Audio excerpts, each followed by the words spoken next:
이분이 이 책에서 하고 있는 작업들이 대부분은 이제 인류 문명사에 있었던 여러 가지 문화적인 요소들이 있죠. 종교, 철학, 의례, 전쟁이라든가 법률적인 소송 사건이라든가 이런 것들 속에서 논리적인 요소가 존재하고 그것이 어떤 사회적인 역할을 하는지를 분석을 하는 작업입니다.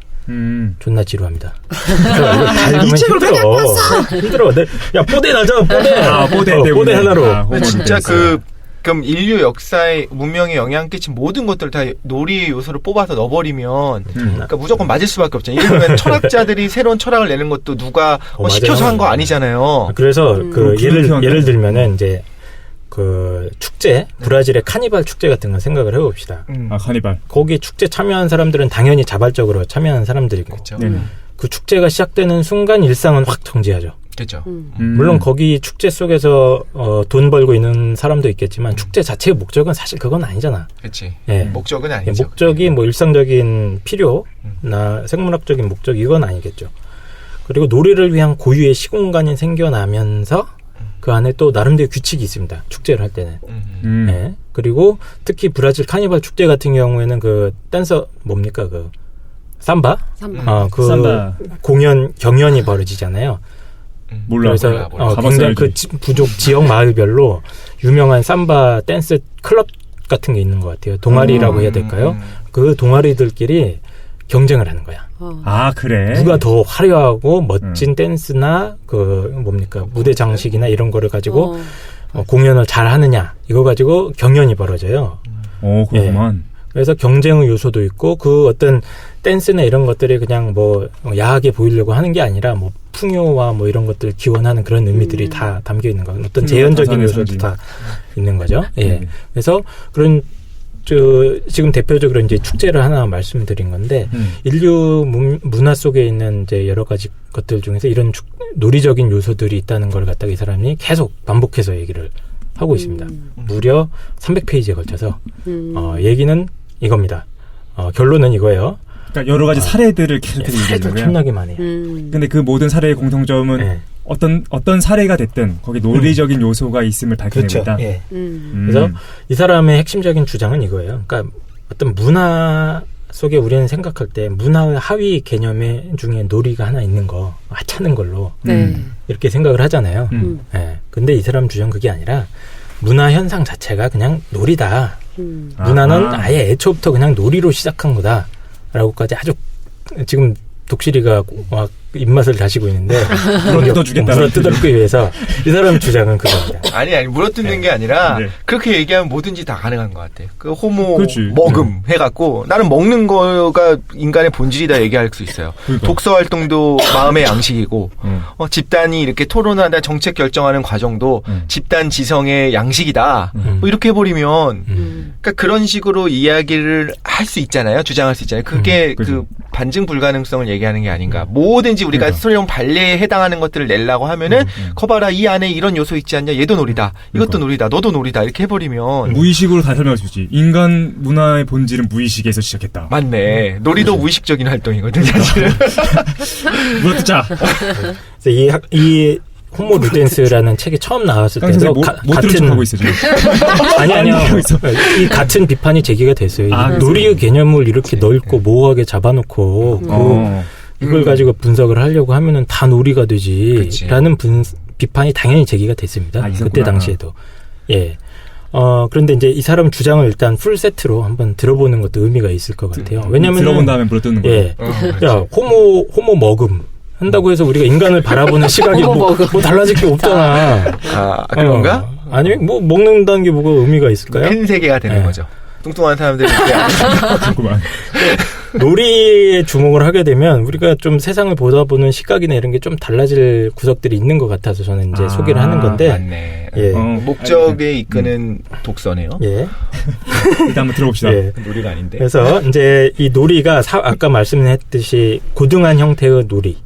즉 이제 사회적으로 확대된 놀이가 되면은 경쟁이나 재현의 요소가 들어가게 됩니다. 그래서 이게 가장 대표적인 사회적 놀이의 형태가 게임이에요. 게임. 경기하는 거지. 여러 명이서 뭐 노래 부르기 시합을 한다거나 뭐 춤추기 경쟁을 할 수도 있고 뭐 스포츠 시합도 할 수가 있는 건데 이런 다양한 형태의 게임 경쟁들이 아주 고대 사회의 어떤 그 사례들을 보면은 무수하게 많이 나타나고 있다는 거예요. 대표적인 게 이제 포틀레치라고 들어보셨나요? 포틀레치 깡 선생이 한번 설명해 준 적이 있었어. 이스터 섬 얘기인가? 거기서 한번 나왔던 건데. 맞아요. 이스터 섬 때도 비슷한 거 얘기가 나왔던 것 같아요. 예. 선물 주는 거 있잖아요. 네. 선물을 존나 많이 주는 거야. 이게 뭐냐면은 그 지역마다 잘 나가는 가문들이 있잖아. 네. 삼성가, SK가, 현대가가 다 있단 말이야. 고대 사회에도 다 있었겠죠. 자기들끼리 선물을 주고받습니다. 어떤 결혼식이 있다. 야, 오늘 SK 최태원 어지 결혼한대. 그러면 삼성 쪽에서 어마어마한 양의 선물을 보내요. 삼성전자 줄게. 삼성전자 가져가. 갤럭시 노트 한 300개. 그리고 무슨 어마어마하다면서 조금 스케일 작다. 노트북 200대 막 이렇게 준단 말이야. 그걸 소화할 수도 없어요. 그때 당시에는 이제 돼지고기 이런 걸로 줘요. 근데 돼지고기를 막 말도 안 되는 양을 주는 거야. 먹을 수가 없어요. 이 사람 먹다가 배 터져 죽는 양만큼 20만 마리. 그치. 완전 과잉이에요. 그러면 이제 그 포틀레치를 받은 사람들은 규칙이 있어요. 그것보다 더 많은 걸 줘야 돼. 담례로. 조공무역 같다. 좀 비슷해요. 네. 그래서 100마리 돼지가 왔으면 최소 101마리는 보내야 돼. 101마리는 좀 쪽팔리니까 150. 야, 150 보내. 이제 SK 쪽에서 또 보내는 거예요. 삼성한테. 150마리를 또 보냅니다. 만약에 이거를 더 많이 안 보내게 되면 진 거야. 그래갖고 이게 그냥 치킨 게임이네. 치킨 게임 정도가 아니라 그 가문의 명예를 잃는 거는 물론이고 어떤 그 공동체에서의 권리도 뺏길 수 있다 그래요. 이게 누군가는 지잖아요. 그렇지. 아니면 이기는 게임. 그래서 그러네. 치면 이기는 게임. 완전 엄청난 양의 선물들을 왔다 갔다 하면서 흥청망청 파티를 개최를 합니다. 선물 받았으니까 또 파티 한번 해줘야지. 예. 그치. 근데 이 관습이 아주 특수한 관습이 아니고 그 민속지를 연구한 학자들, 그러니까 그 참여 관찰하는 사람들 있잖아요. 원시 부족들 이렇게 연구했던 학자들의 보고에 따르면 전 세계적으로 광범위하게 나타나는 현상이라는 거예요. 포틀레치가? 예. 이 포틀레치 관습도 가만히 보면 게임이야, 일종의. 규칙이 있잖아요. 거기에 그거 한다고 어떤 소득이 있는 것도 아니야. 생산적인 일은 아니에요. 이거 완전히 소모적인 거잖아요. 그렇네. 합리적인 관점에서는 서로 안 하고 받는다든가. 그치. 차라리 그게 낫지. 그치. 근데 어떤 일상적인 목적에서도 완전히 벗어나 있는 거고, 그 세계만의 규칙이 있는 건데 거기에 구성원들이 자발적으로 참여해서 지들끼리 존나 몰입해서 막 경쟁하고 난리가 나. 완벽한 놀이 형태야 이거는. 그렇네. 그죠? 네. 그래서 수익을 위한 건 아니에요. 이 놀이를 하면서 온갖 춤과 노래가 탄생을 하게 되고요. 일종의 종교적인 의례 절차나 이런 것도 복잡화되고요. 심지어 사회 경제적인 계급까지 분화가 되기 시작합니다. 거기에 참여하는 과정이라던가 이제 가문 잘 나가는 가문 못 나가는 가문 이 순위가 이제 매겨질 거 아니야. 100마리 보낼 수 있는 가문이 있고 1000마리 보낼 수 있는 가문이 있고 이렇게 나눠질 거 아닙니까? 사회 시스템 자체가 그렇죠. 그거 놀이로부터 시작되는 거예요. 그렇죠. 계급이 먼저 있었던 것이 아니라 놀이가 먼저 있었다. 놀이를 놀다 보니까 어떤 애들은 1000마리를 보낼 수 있는 그룹이 있어. 가문이 있는 거고 어떤 놈 한 마리 더 버거는 그런 가문들도 있는 거지. 걔네들은 명예가 없는 거지. 그 공동체 내에서 그냥 노예가 생활이나 하는 거죠. 비판하고 싶은데 나도 그럴싸한 것 같아. 나는 그냥 호모 허세라고 하겠습니다. 허세가 세상을 지배해갖고. 맞아요. 이거 진짜 허세 게임이야. 완전 그냥 자기만의 명예를 과시하기 위해서. 한편으로는 그 허세를 부릴 수 있다는 것이 자기의 능력인 거죠. 그렇죠. 능력이 있으니까. 이게 우리나라 결혼 문화에서도 지금도 발견이 되죠. 이런 것들은. 네. 그러니까 엄청난 양의 예물이를 한다거나 그렇죠. 엄청 말도 안 되는 양이 한다거나 그거 아니면 결혼 못하네 막 이러고 그런 관습들이 있는데 이거는 우리나라만의 악습은 아닌 것 같고 어디나 어느 세계에나 전통적으로 과거에서부터 있어왔던 허례허식들이 있었던 거죠. 근데 이런 것들이 하마셨다고 한 번에 주자고요. 어제 좀 허례허식을 했습니다. 근데 별로 없어서 가진 게 없어서 저는 돼지 100마리까지 못 보냈고 한 마리 정도. 50마리? 예. 이런 또 포틀레치 같은 관습을 통해서 윤리적인 개념도 발달한다고 그래요. 뭐냐면은 그렇네. 경기에서 이길 수 있는 힘이라던가 지혜, 용기 이게 미덕이 되는 거예요. 그 사회에서. 그리고 명예라는 개념도 거기서부터 발달이 되는 거죠. 명예라는 게 굉장히 중요한 게 이 게임에 공정하게 참여하는 게 굉장히 중요해져요. 룰을 어기면 안 되죠. 그렇지. 반칙을 써서 이겼다. 그러면 안 되는 거야. 도대체 어떤 반칙이 가능합니까? 남의 걸 뺏어줬다? 속인다거나 돼지를 100마리 보낸다고 뻥을 쳤는데 알고 세보니까 50마리밖에 안 돼. 아니면 병든 것만 병든 위로 것만 섞었다든가 이런 거. 그리고 재밌는 관습도 있어요. 카누를 파괴하는 관습도 있었대요. 그래서 삼성가가 100개의 카누를 자기 걸 때려 부셨어. 그럼 상대편도 150개를 때려 부셔야 되는 거야.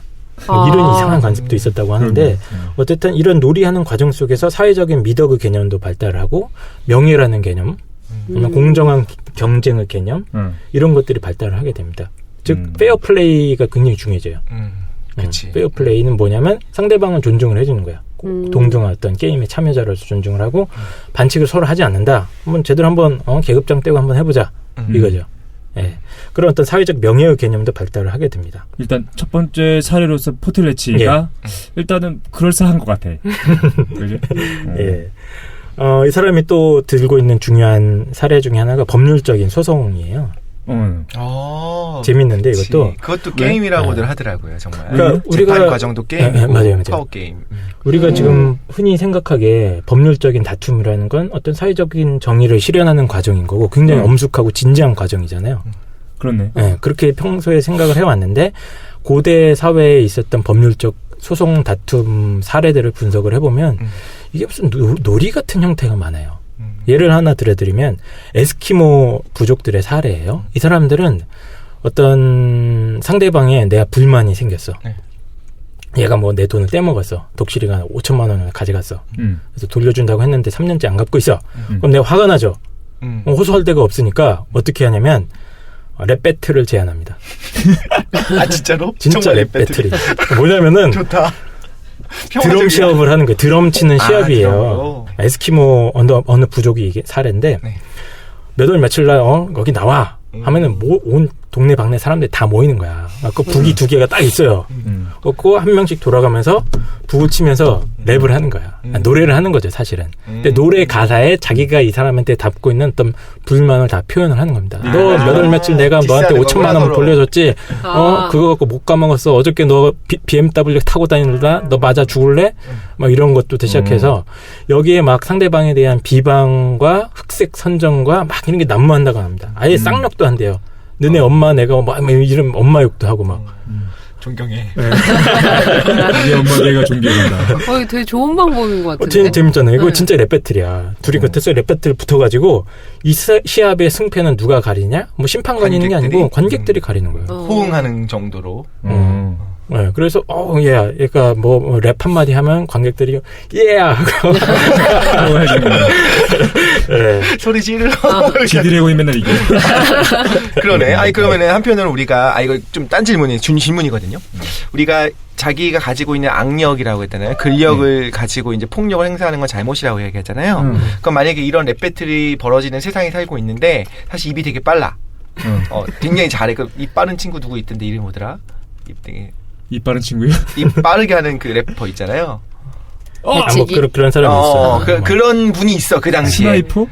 아닌데 외톨이 했던 그러니까. 근데 아무튼 그런 분이 있으면 그분은 근력을 사용하는 건 아니지만 성대 근육을 사용하나 자신의 어떤 우월적인 것을 사용해서 실질적으로 어마어마하게 출세를 했겠죠. 그렇죠. 아니 실력 행사가 가능하잖아요. 근데 그거는 전통적인 의미에서의 어떤 그 폭력은 아닌가요? 궁금했어요. 그게 항상 폭력이 될 수 있겠죠. 그것도. 그러니까 똑같은 형태가 사실은 랩 배틀 형태는 아니지만 그리스 로마 시대의 재판이 똑같은 형태였어요. 뭐냐면 변론술이라고 해서 그렇지. 배심원단이 있고요. 변호인이 있습니다. 전문적으로 말하는 기술을 공부를 한 사람들이에요. 랩은 아니지만 말하는 변론하는 방법을 배워서 변호를 해주는 겁니다. 이 사람에 대해서. 네. 독실이가 5천만 원을 빌렸는데 이런 것 계약 조건이 있으니까 나중에 갚는 뭐 이렇게 해주는 거죠. 네. 그 과정에서 그 얘기를 듣고 배심 원단이 판단을 하는 겁니다. 지금이랑 비슷한 거죠. 지금 서양에서도 지금 그렇게 하는 거죠. 이게 아주 원시적인 랩 배틀 형태도 있었고 이게 이슬람권에서도 있었다고 그래요.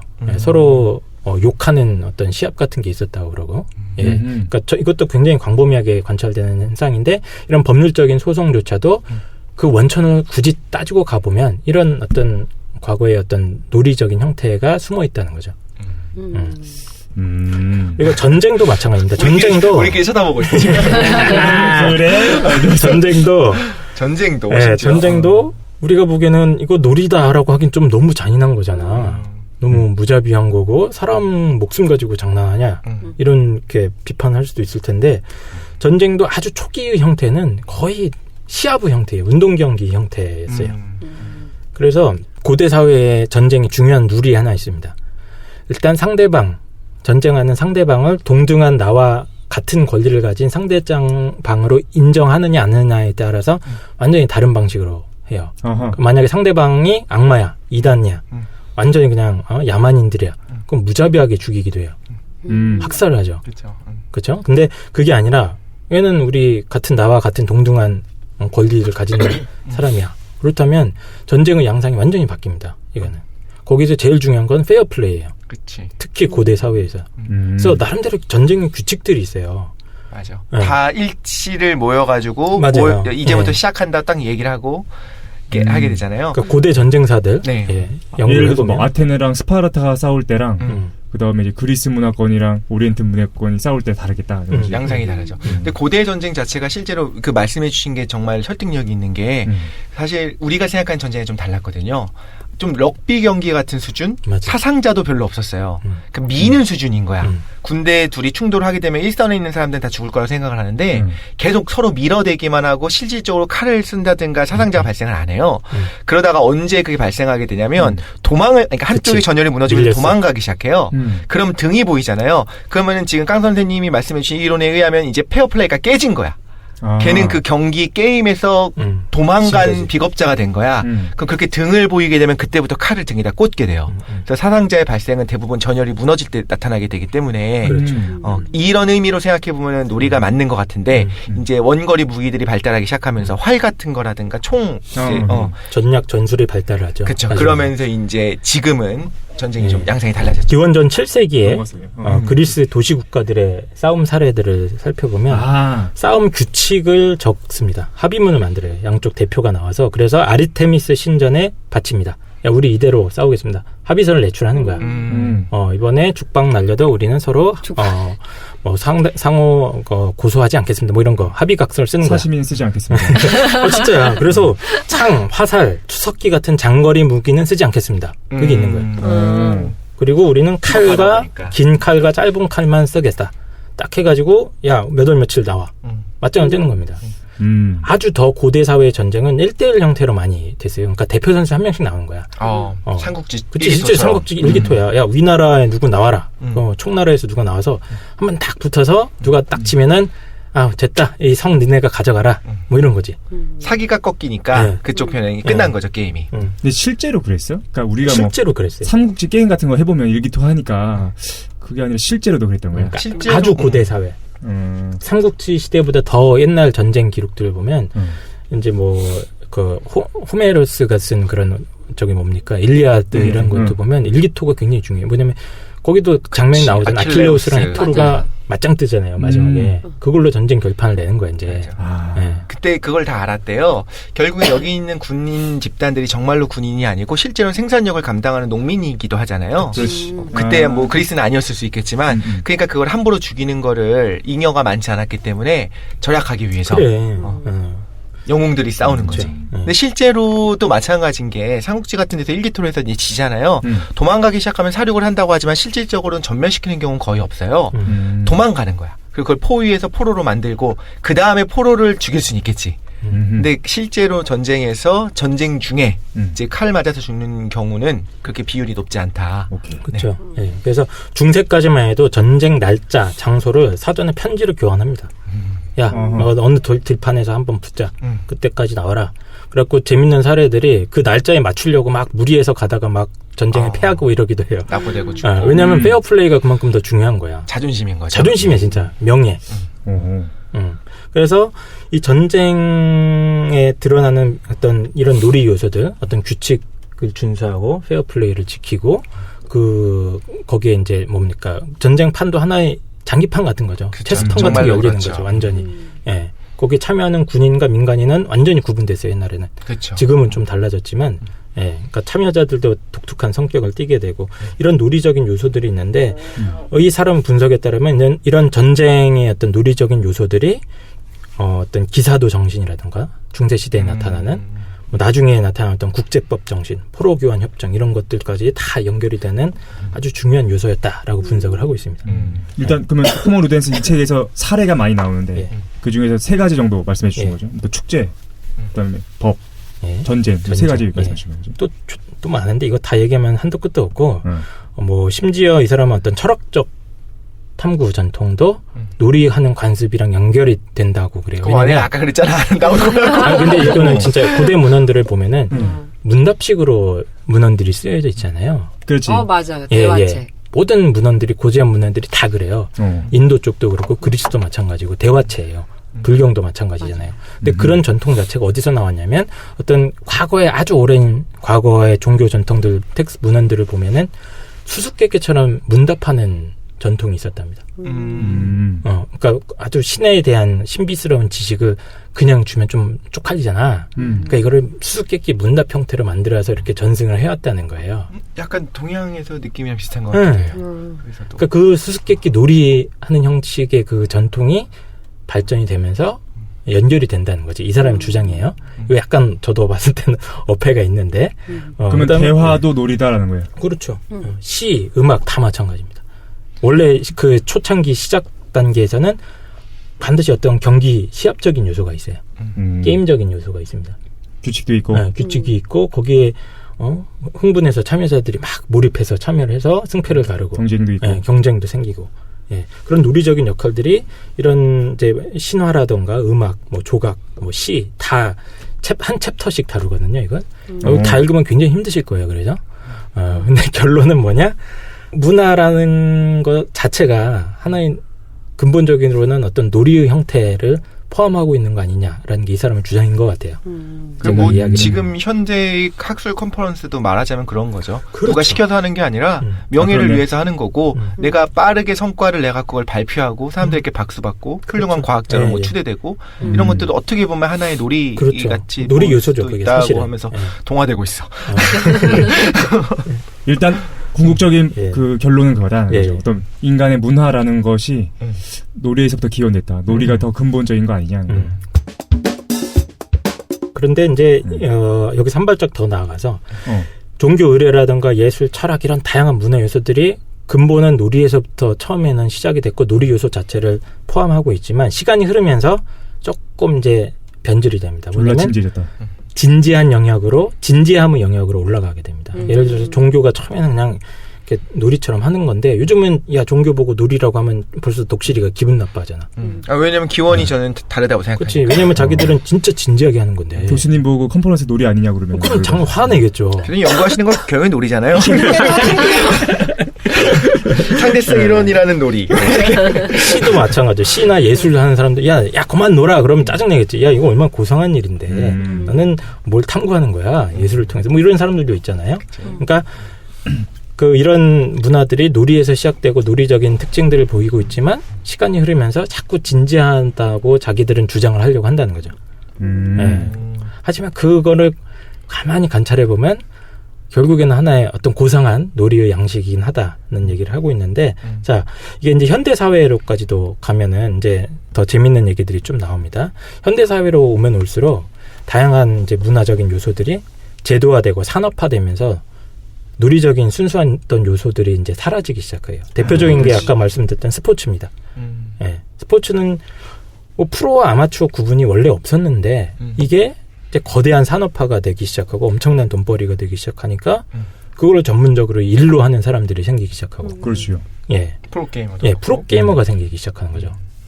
그러면 가수가 생기고. 이거는 이제 노는 사람들이 아니에요, 이 사람들은. 취미로 노는 게 아니에요. 그렇죠. 예. 강요가 있고. 예, 강요가 있고 계약이 있고 생기가 걸려 있고 목적이 있고. 예, 목적이 생기는 거죠.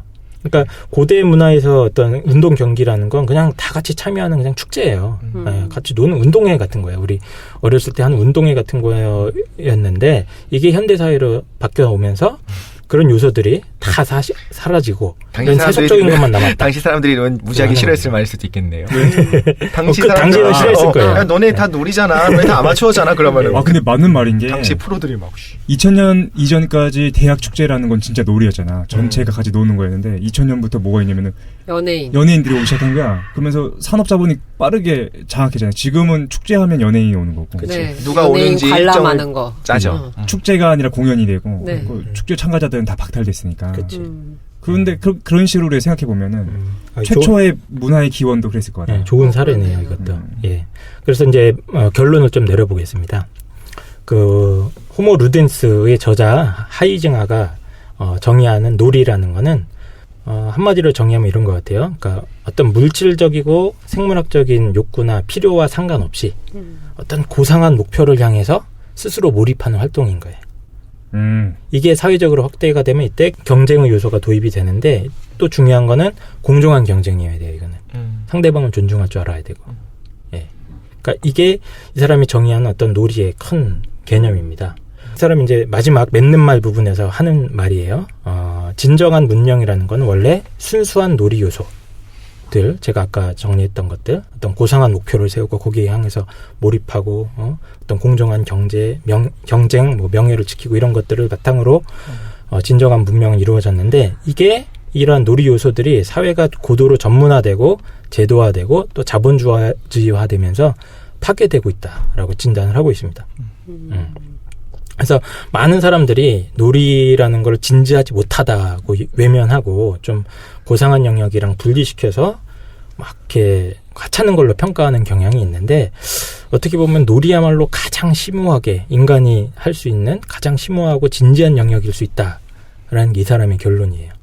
그래서 이 아주 이 구절은 좀 읽어드리고 싶어서 가져왔는데 이거는 이제 플라톤의 법률편에 나오는 구절을 하이징하가 인용을 한 겁니다. 한번 읽어드릴게요. 인간의 일은 아주 진지하게 대할 가치가 있는 것은 아니지만 그래도 진지하게 대해야 한다. 오로지 신만이 최고의 진지함을 행사할 수 있다.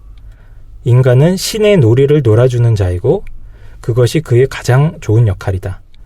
따라서 모든 남녀는 이에 따라 생활하면서 가장 고상한 게임을 놀이해야 하고 평소와는 다른 마음가짐을 가져야 된다. 뭐 이런 구절이 있어요. 그러니까 비유적으로 이런 얘기를 하잖아요. 인생은 그냥 연극이다. 이런 얘기를 많이 하는 것 같아요. 그러니까 뭐 회사 생활하고 취직하고 이런 모든 것들이 되게 진지하고 막 내 목숨줄이 달린 것 같고 그런데 나중에 지나서 생각해보면 그냥 내가 한편에 연기를 한 거구나 이런 성찰들 많이 하잖아요. 그렇지. 네, 그러니까 인간의 한 일생뿐만 아니라 우리 사회 문명사 자체가 본질적으로 들어보면은 그렇게 진지한 게 아닐 수 있다는 거죠. 사실 그 본질은 놀이적인 요소들이 있는 거고 그 놀이적인 요소들이 어쩌면은 굉장히 생산적인 결과물을 만들어내 왔었는데 우리 사회가 지금 그런 것들을 자꾸 더 하찮시 여기고 자본주의에 의해서 사라지게 되고 그런 순수한 놀이가 사라지고 있다는 어떤 비판도 포함하고 있는 그런 책입니다. 그렇구만. 이 호모 루덴스에 대한 소개였습니다. 물어뜯으면 안 될 것 같아요.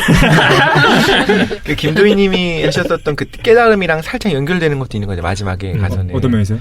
지금 본 것처럼 이렇게 어차피 놀이에 불과한데 아둥바둥 나한테 주어진 지금 축구 경기 졌다고 해서 막 세상을 잃어버린 것처럼 하지 말고 타자화돼서 이제 관찰을 하면 된다라고 하셨었잖아요. 깨달음 자체가 그런 것처럼 놀이다. 이기기도 하고 느끼기도 하는 거고 매번 지는 팀이 있을 수 있겠지만 그럴 수도 있지. 뭐 이렇게 생각하면 뭔가 이렇게 받아들이기 쉽지 않아요. 일지한테 침략 당했지만 뭐 놀이 그럴 수도 있는 나도 죽고 너 죽었네? 죽었지만 뭐 전쟁 놀이에서 죽을 수도 있지. 일단 이 토론을 간단하게 이제 토론 주제를 꺼내보면 이 사람의 주장을 조금 이제 제가 완벽하게 이해는 못한 것 같아요. 저도 근데 이 사람은 지금 놀이라는 요소가 우리 인간 개인뿐만 아니라 어떤 사회적인 발전, 진보를 이끌어내는 엄청난 중요한 핵심 요소라고까지 칭송을 하고 있잖아요. 예, 그러니까 이런 시각에 대해서 혹시 이제 여러분들 들은 소감, 뭐 비판도 좋고 동의하는 입장도 좋은 것 같고 뜯어봅시다. 예, 뭐 뜯어보면 좋을 것 같아요. 예, 즐깁시다. 물고 뜯고 과연 놀이가 이만한 위상을 갖고 있는 거냐? 아까 독실이 얘기했던 거가 사실 핵심적인 비판이죠. 아까 독실이가 말했던 것처럼 이거 너무 광범위한 어휘야. 놀이라는 어휘가. 뭐로 대체될 수 있다라는 문제가 있다는 거죠. 무의식이 됐건 아까 먹기, 먹음, 허세. 그죠? 그래서 이게 그런 거죠. 모든 걸 설명하는 거는 사실은 아무것도 설명하지 않은 거랑 비슷한 거 같아요. 여기서는 놀이를 인간의 어떤 느끼는 기쁨, 쾌락, 약간 이렇게 생각을 한다면 재미를 느낄 수 있는 쾌락을 느낄 수 있는 것들을 놀이라고 정의를 해버린다면 당연한 거지만 사람이 살아가면서 하는 모든 행동들이 그걸 위해서라고 볼 수 있잖아요. 한편으로는. 그렇지. 그렇게 따지면 이제 뭐든지 놀이로 귀결된다는 것이 당연성을 가질 수 있을 것 같기는 해요. 그러니까 나쁘게 말하면 다 갖다 붙이는 거야. 다 갖다. 뭐든지. 그렇지. 이것도 놀이고 저것도 놀이고. 왜냐면 놀이의 개념을 너무 좀 광범위하게 잡아버리는 거지. 박진영이 예전에 그것도 놀이다라고 이야기를 했다가 뭘? 19금 그것도 놀이다라고 했다가 그 베스트 댓글이 그러면은 이거는 프로게이머냐 뭐 이런 거 있었다는 인터넷 유머가 있었는데 AV는 프로게이머냐. 그러니까 뭐든지 다 이렇게 갖다 붙일 수 있는데 그렇다고 해서 이분을 좀 폄하하고 싶은 생각은 안 들긴 하는데 저는 그 부분은 좀 신경이 쓰여요. 종교에 대해서 아까 얘기했던 것처럼 저는 기원 자체가 놀이에서 시작한 것이 아니라 오히려 되게 두려운 마음에서 시작했을 거라 생각했는데 어떤 말을 들었을 때 좀 이해가 가기 시작했냐면 신과 놀아주는 거다라고 했을 때 그러면은 신의 관점에서 사람을 만들고 혹은 사랑하고 이런 행위들이 누가 시켜서라든가 이렇게 좀 당위성을 가지고 하는 게 아니잖아요. 말하자면 신도 일종의 놀이를 폄하시키지 않은 상태에서 인간과 하는 거고 인간이 그렇죠. 신과 그럼 인터랙션을 하는 거다라고 한다면 그런 관점에서 보면 놀이라고 억지로 끼워 맞추는 거에 대해서 좀 동의할 수 있는 것 같아요. 그래요? 나는 그건 동의하는데 그 신과의 놀이 나는 그건 되게 동의해. 왜냐면 나는 신이 자기 자신을 생각하니까. 물질적인 자기 말고 아트만적이고 이제 회개해야 된다고 생각합니다. 그래? 근데 아까 전에 얘기를 좀 더 이어보면 나는 어휘가 과거에 어떻게 생각했냐면 어휘가 쓰레기통이라고 생각했거든. 그러니까 그 하나의 어휘가 굉장히 중요한 거야. 하나의 어휘가 탄생하면 우리가 잡다하게 몰랐던 것들을 거기에 다 쑤셔 넣을 수가 있어요. 예를 들어 무의식이다라고 하면은 그 어휘에 모든 걸 다 넣을 수가 있는 거야. 네 행동하는 거 뭐 다 넣을 수 있는 거야. 근데 여기서도 놀이라는 그 어휘가 하나의 폴더처럼 그냥 사실은 이름이 놀이인 거지 실제로는 그냥 아무거나인 거야. 그런 건 아닌가라는 좀 생각이 들었긴 했는데 그렇다고 해서 다 동일하다고 볼 수는 없는 것 같아. 놀이 폴더라고 묶은 것과 아무거나 폴더 아니면 무의식 폴더 어쨌든 쓰레기통인 건 비슷한데 근데 놀이라고 이름 붙임으로 해서 전달하는 메시지가 생기는 것 같긴 해. 그러니까 너무 진지하거나 그런 행위보다는 그러니까 그런 비판을 좀 이제 이겨낼 수 있으려면은 이 작가가 하려면은 이제 이 책에 나오는 다양한 사례들이 중요할 것 같긴 해요. 이 작가가 입장에서 보면 그게 핵심이에요.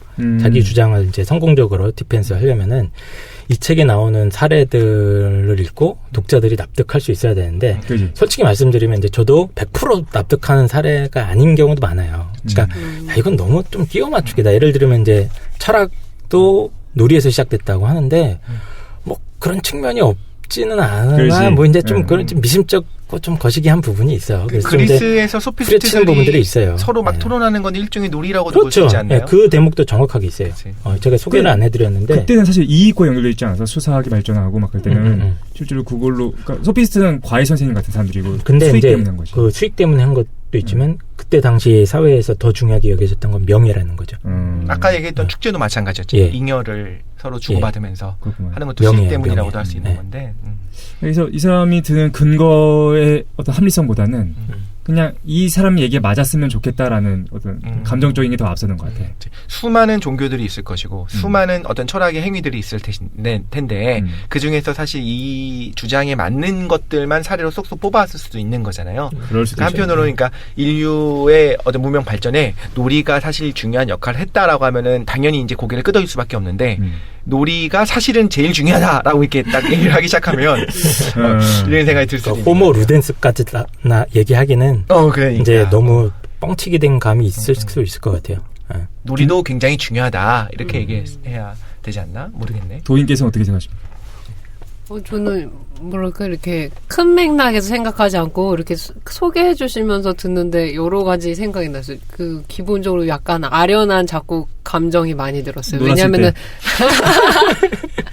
논지 너무 오래된 거야. 그게 아니고 보면서 생각에서 제가 막 이제 어렸을 때나 대학생이나 뭐 20대 때는 진지한 사람이 그렇게 싫었는데, 그리고 어른들이 굉장히 진지하시잖아요. 그렇죠. 막 숨 막힐 것 같고 막 같이 있기도 싫고 대화하면은 막 사람을 옥죄듯이 그렇게 진지하고 그랬는데, 지나 보니까 제가 그렇게 살고 있는 것 같아요. 그래서 지금 막 놀이를 듣는데, 놀이라는 걸 해본 적이 되게 오래됐다는 생각이 들었어요. 뭐 그러네. 하다못해 고수도 명절에서 항상 친척들이 모여가지고 만원빵 윷놀이 이런 것도 했었는데, 윷놀이 하거나 뭐 그냥 돈 안 드는 것들 있잖아요. 어렸을 때 놀았던 거, 뭐 지우개 따먹기, 그러니까. 딱지치기, 뭐 구슬치기.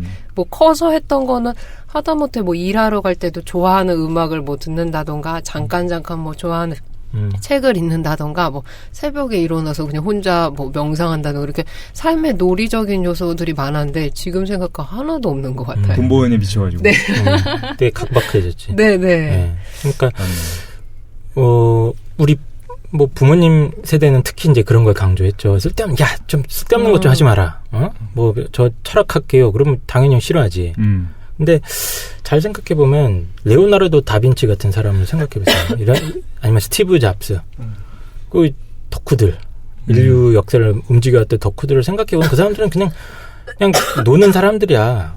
그럴 수 있겠다. 스티브 잡스 같은 경우에는 돈 때문에 그런 게 아니잖아요. 그러니까 그 사람들의 어떤 일대기라든가 이런 것들 보면 그냥 프로게이머들 재밌는 거야. 그게 재밌고 그냥 그거 자체가 즐겁고 하니까 하는 거지, 뭐 딴 게 뭐 있어서 하는 게 아니거든요. 그렇구만. 예, 그 사람들은 그냥 그 순수한 기쁨에 빠져서 하는 겁니다. 그래서 제가 독실이가 잘 놀이꾼이라고 하는 게, 독실이가 오덕 스타일이거든, 약간. 그죠?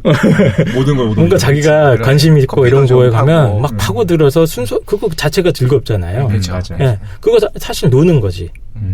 되게 잘 노는 거죠, 정말 잘. 생산력은 네. 떨어지고. 근데 생산력이라는 거를 갖다가 그 당장의 관점이 아니라 좀 거시적인 관점에서 본다면 전혀 다른 결론이 나올 수 있을 거라고도 생각이 들어요, 저는. 사회 전체적으로 보면 그런데 어떤 생각이 드냐면, 우리가 지금 그러니까 잘하는 엘리트 몇 명을 두고서 이렇게 얘기하는 거를 잘못이라고 비판하잖아요. 야, 열심히 일하면 돈 많이 벌 수 있어. 현대사회를 탓하기 전에, 현대 이걸 하기 전에 네가 먼저 노력하고 네가 먼저 공부해라라고 이야기하는데, 사실 그건 시스템에서의 어떤 맹점들을 감추기 위해서 개천에서 용난 일부의 케이스를 가지고 남들을 비난하는 게 잘못인 것처럼, 동일하게 얘기하자면 스티븐 잡스 같이 어떻게 난 사람의 어떤 극히 일부의 사례들을 보면서 히키코모리라든가 그런 뭐 시체놀이만 하고 게으르고 맨날 집에서 이제 플레이스테이션만 하는, 전 엑스박스 하는군요. 엑스박스만 하는 이런 것들을 가지고 너네가 사실은 세상을 바꿀 수 있는 원동력이 될 수도 있어라고 이야기하는 것이 거짓말은 아니지만 오히려 위험할 수도 있지 않나는 생각도 조금 들긴 하네요. 근데 저는 그런 사람들이 세상을 바꿀 수 있다고 진짜로 믿긴 하는데, 바꾸는 몇 진정한 명과 덕후들. 바꾸지 바꾸지 못하는 않는, 다수가 이제 그럴 수도 있겠죠. 모르겠다. 어렵다. 모르겠어요. 저도 어려운 문제인 것 같긴 해요. 솔직히 이게 조금 어려운 게, 놀아본 적이 너무 오래진 것 같아요. 맞아요. 그러니까 사실 뭘 얘기하기가 좀 어려워. 그러니까 한국 사회에서 놀 수 있는 게 아무것도 없잖아. 특히 어른들이 놀 수 있는 것도 전혀 없고. 사실 우리가 여기서 처음 시작할 때도 놀이 아니었습니까? 우리끼리 그냥 얘기하고. 그렇죠. 원래 저희 이 방송 자체도 야, 재미라 하자 뭐 하다가 아무도 안 들을 게 확실해. 혹시 힐링 방송. 초심을 망각해. 지금 너무 지금도 진지해. 우리끼리 놀고 있는 거지, 넷이 앉아서. 그렇잖아요. 딱 맞네요, 그죠? 놀이로 시작했다가 짐지함으로 끝나고 있는. 그렇지. 네. 그래서 진지한 주제 하지 말자고 해서 체크한 거잖아요, 사실. 부담스럽다고. 점점 진지해지고 있어. 서로 우리가 막 자가격렬로 시작했고, 이렇게 컨셉도 좀 바꾸게 되기도 하고. 그래서 자가검열이 생기기 시작했어요. 그게 좀 아쉬운 거. 나는 별로 없는데. 뭐 없어, 없게 있다, 제일 나도. 많은 거잖아. 이미지 제일 많이 바뀌어서 그래. 죽창 어디 갔어? 죽창이 여보 사랑해. 축창 어디 갔네. 야, 근데 그 한국 사회에서 그러면은 외국에선 사람들은 노나 좀? 그러니까 그 얘기를 제가 하고 싶어서 마지막으로 준비를 해온 건데, 그러니까 놀이 문화라는 게 참 우리 한국 사회는 정말 잘 안 돼 있는 것 같아요. 그러니까 전혀 없죠. 잘 저도 뭐 외국 안 살아봤으니까 몇 번 이제 귀동냥으로 듣고 너무 또 대한민국을 비하하게 되잖아요. 우리나라가 여기 살다 보면. 근데 제일 부러운 거는, 근데 굉장히 오락 문화가 되게 잘 발달돼 있는 것 같아요. 서구 사회일수록 잘 돌아가는 사회일수록. 그러니까 여가가 풍부하고 기본적으로. 밤놀이는 서울이 1등이라며. 그러니까 맨날 술 먹는 거 말고 이제 뭐 공연 문화라던가 뭐 독서 문화라든가 토론 문화라든가 토론 문화도 있을 수 있을 것 같고, 그러니까 예를 들면은 영미권의 출판 시장 규모가 엄청나거든요. 그러니까 독서 활동이라는 것도 그냥 혼자 노는 거긴 하잖아. 근데 그 인구가 어마어마하게 많아요. 그러면 그 놀이판에서 놀이를 잘하는 사람들, 책을 잘 쓰는 사람들이 먹고 살 수가 있게 되죠. 아니면은 미국 사회 같은 경우는 또 공연 문화가 굉장히 발달돼 있잖아요. 그러니까 연예인들이 꼭 우리나라처럼 무슨 뭐 방송에 출연하지 않아도 동네 클럽이나 이런 데서부터 시작을 할 수가 있어요. 그러니까. 뭐 힘들지, 먹고 살기 힘들어요, 걔네들도. 그러나 우리나라는 아예 먹고 살 수 있는 방법 자체가 없죠. 그런 놀이꾼들이. 그러니까. 음악하는 사람들, 시 쓰는 사람들, 뭐 드라마, 글 쓰고 싶은 사람들, 이런 훌륭한 놀이꾼들이 있는데 이 사람들을 위한 사회 경제적인 여건이 너무 열악한 거야. 우리 MP3 이런 거 한국 우리 뭡니까 지니 뮤직 이런 거 뭐야 벅스 뮤직으로 다운받으면 그 작곡한 사람한테 8원인가 간대요. 수익 구조가 도토리 대신 줘가지고 문제됐죠. 네. 그러니까 이게 도토리를 줘? 그렇잖아. 이런 상태에서는 이게 놀이 문화를 만들어낼 수 있는 사람도 없고 그거를 우리가 즐길 수 있는 여유도 없죠 지금 한국 사회에서는. 이 사회 경제적인 문제랑 다 엮여 있긴 합니다. 사실 근원이 그거야 지금. 네. 경제적인 여건이 놀지 못하게 만들었어요. 그러니까 그게 먼저인지 뭐 닭이 먼저인지 달걀이 먼저인지 모르겠는데 사람들의 기본적인 인식 자체도 노는 거를 너무 안 좋게 생각해. 아, 그렇죠. 시간 낭비라고 생각하고 야, 그 시간에 토익 공부해. 이 정서가 지금 젊은 층에도 있고 모든 게 너무 진지해졌어요. 네, 너무 진지해지고 있죠. 놀 수가 없죠. 환경 자체가. 그렇지. 놀다 도태되지. 네. 우리 때는 대학 들어가면은 다 이제 동아리로 들어가는 게 사실 놀이의 동아리였잖아요. 그렇죠. 맞아. 지금은 다 무슨 토론하고 스펙 쌓고 그런 뭐 창업 동아리, 취업 동아리 뭐 이렇게.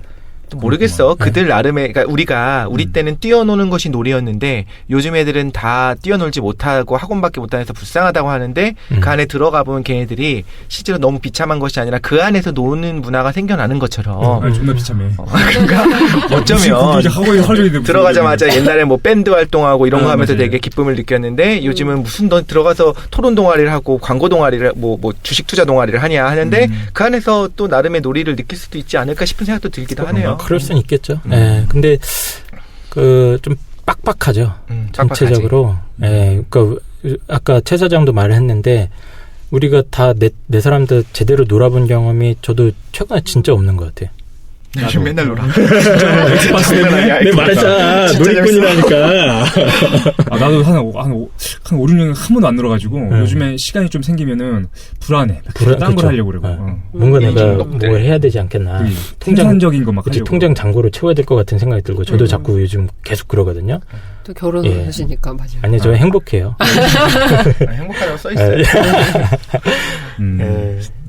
그래서 한국 사회의 어떤 놀이 문화에 대해서도 좀 이 방송을 통해서 꼭 다시 한번 생각해보는 계기로 삼고 싶다는 욕심에 사실 이 책을 고른 겁니다. 그렇군요. 네. 좋다. 좋네. 네. 생각해보니까 어떻게 보면 좀 건전한 놀이가 없다 보니까 매번 간이 혹사당할 정도로 술을 어마어마하게 마시는 사실 한국 같은 음주 문화가 찾아보기 힘들다면서요. 있어요. 또 이탈리아 저기 러시아나 뭐 몽골 쪽 그렇죠. 그러네. 한번 마시기 시작하면 죽을 때까지 마시는. 근데 뭐 그 서양 그러니까 드라마 같은 거 보면 단 한 번만 취한 모습을 보여도 이거 알코올 중독 아니냐. 맞아요. 병원에 있는데도 가봐라 하는 데가 있는데 우리나라는 안 취하면 이상하게 보잖아요. 그러니까 왜 안 취하냐. 왜 거부하냐. 저는 뭐 그런 놀이 문화가 잘못됐다는 건 아니고 이제 다양성이 부족한 게 제일 힘든 것 같아요. 네, 다양성은 부족한 것들. 그렇구만요. 네. 어쨌든 뭐 되게 중요한 거는 이 정도까지 했고. 그래. 훈훈하게 잘 끝난 것 같은데. 마지막으로 한마디씩 한 다음에 요 오늘 말씀해 주신 게 이제 호모 루덴스. 누가 이름이 뭐야? 하우징아? 뭐야? 호이징아라고도 하고 네. 좀 발음이 다양한 것 같아요. 그래서 호모 루덴스에 대해서 우리가 잘 알게 됐습니다. 재밌는 것 같네요. 네, 재밌습니다. 마지막으로 이제 한마디씩 한 다음에 좀 정리하도록 하죠. 제가 먼저 하면은 이 얘기도 좀 불편하시는 분이 있을 것 같아. 뭐냐면은 저희 방송에 이제 되게 다양한 계층에 듣지 않습니까? 근데 이제 막 지금 취업 준비하고 뭐 할 수 있는 게 없는 사람의 입장에서는 이거 겨를이 어딨어. 놀 겨를도 없고 그럴 것 같아서 남의 얘기 같기도 할 것 같다. 사치죠, 사치. 그렇지, 사치인 것 같기도 해. 한국 같은 상황에서 그렇죠. 그런데 뭐 이렇게 볼 수도 있을 것 같아요. 누구지? 사르트르가 직업에 대해서 뭐라고 얘기하냐면은 심오한 놀이다. 그 얘기하잖아요. 그러니까 사람들이 직업을 정체성으로 갖는다는 거야. 그리고 그 직업 뒤에 숨는다는 얘기 하거든요. 의사는 내가 정말로 의사의 정체성을 갖고 있는 것처럼 말하고 행동하고 생각한다는 거지. 반면에 내가 택시 운전사면은 마치 택시 운전사인 것처럼 말하고 행동하고 그렇게 생각한다는 거야. 근데 직업은 정체성이 아니라 생각해보면 하나의 그냥 근데 좀 심오한 놀이일 뿐이다 라고 얘기하는 거를 들은 적이 있었는데, 취업이 지금 힘들고 혹시 조금 어려우신 분이 있더라도 취업을 못했다고 해서 내 정체성이 상실되는 건 아닌 것 같아. 나의 어떤 고귀함이나 존엄성이나 그런 게 상실되는 건 아니고 아직 심오한 놀이, 내가 맞는 놀이 못 찾은 것 뿐이니까.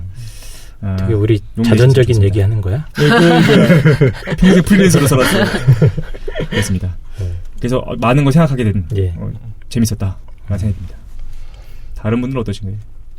그것도 동의를 하고요. 그런데 일단 놀이로서 받아들이려면은 생존이 보장돼야 되잖아요. 그러니까 잉여가 있어야 놀이가 가능한데 당장 너무 먹고 살기 빡빡한 내가 어느 정도의 능력을 이미 과잉하고 갖췄음에도 불구하고 취직이 안 되고 너무 먹고 살기 빡빡한 거는 이거를 정부 탓으로 돌린 건 문제가 있지만 정부가 아니라 사회 전체의 문제인 것도 맞는 것 같아요. 사회 전체 문제죠. 내가 잘못한 건 없다라는 생각이 들고, 사실 정말로 누군가가 네가 잘못해서 네가 스펙을 덜 쌓아서 먹고 살기 힘든 것뿐이다. 저기 뭐 서울대 나온 누구 봐라. 이렇게 얘기하는 건 잘못이 아닌가 싶어서 좀 마음을 편하게 갖고 갔으면 좋겠고, 저는 들으면서 계속 오히려 놀이라기보다는 비효율이 생각났어요. 전쟁도 과거에 어떻게 보면 내가 무언가를 차지하는 입장에서 비효율이었잖아요. 효율적으로 싸우려면 멀리서 원거리 무기를 날려버리고 매복했다가 덮쳐버리고 이런 것들이 더 효율적일 수 있는데, 오히려 페어플레이를 위해서 비효율을 택했었던 것이 과거라면 지금은 모든 면에서 효율을 택한 거예요. 그냥 어떻게 효율적으로 사람을 죽일 수 있을까, 전쟁에 관련돼서 그렇게 되는 것이고, 스포츠에서도 어떻게 해야 프로게이머들의 세상 그 다큐멘터리 같은 거 보니까 장난 아니던데요. 그 초당 키보드를 몇 개를 치는가 이런 것들, 단축키를 그런 걸 했을 때 가장 효율을 높여서 끌어올리기 위한 노력들을 하게 되고, 스포츠 선수들이 이제 약물을 복용하는 것도 더 효율을 높이려는 거잖아요. 물론 그게 페어플레이는 아니지만 이런 면에서 갈 때 과거의 비효율이라고 하는 것의 미덕을 좀 생각해보는 시간이 됐었던 것 같아요. 좋습니다. 저는 오늘 되게 좋았었던 것 같아요. 요즘 되게 생활 자체가 이렇게 약간 삭막해가지고 건조한 생활이었다면, 오늘 들었던 거를 통해가지고 놀이에 대해서 생각해보면서 마치 이온 음료처럼 그런 시간이었던 것 같아요. 그 예전에 조카들이랑 같이 살 때 별것도 아닌데 얘네를 밖에 데리고 다녀가면 나와서부터 막 엉덩이를 실룩실룩 하는 거, 막 3, 4살짜리들이 너무 신나는 거예요. 좋아서. 네, 근데 뭘 특별한 걸 하는 건 아니거든요. 로봇을 제가 사주거나 이런 것도 아닌데, 나와서 흙 집어먹고 개미 관찰하고 나뭇잎 만져보고 이런데 막 너무 신이 나가지고 들떠있는 모습을 막 봤는데, 삶에서 그런 게 소소한 게 필요하고, 다시 그런 거를 좀 찾아서 해야겠다는 생각이 들었어요. 저 아침에 이렇게 오는데, 어제 이제 일하고 새벽에 잠들어서 아침에 눈 뜨고 오려니까 너무 죽겠는 건데, 나왔는데 칼바람이 부니까 너무 그냥 피곤하고 다시 집에 가서 조금만 쉬었으면 좋겠다 이런 생각이 들었는데,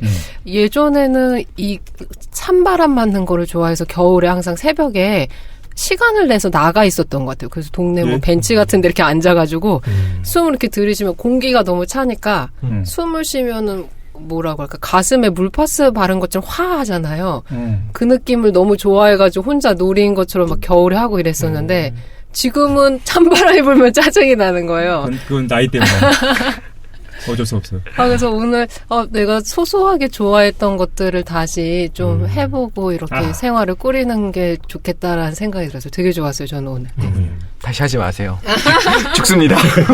지금 감기 걸려가지고 지금 조심하세요. 네. 저도 그 마지막으로 한마디 덧붙이자면은, 일단 제가 전공이 철학과니까 사실 이런 질문을 많이 받아요. 야, 도대체 인문학이 뭐 하는 거냐, 이런 거. 근데 철학이 뭐냐라는 질문을 많이 던지고. 맞아요. 근데 복잡한 질문이에요. 인문학이 도대체 뭐냐. 요즘도 인기가 많잖아요. 우리 방송도 사실 그걸 모토로 하고 있는 거고. 근데 이거 진짜 설명하기 힘들거든요. 인문학이 뭐야? 했을 때. 근데 저는 이 책을 추천해드리는 것도 한 좋은 방법인 것 같아요. 이걸 봐라, 이게 인문학이다.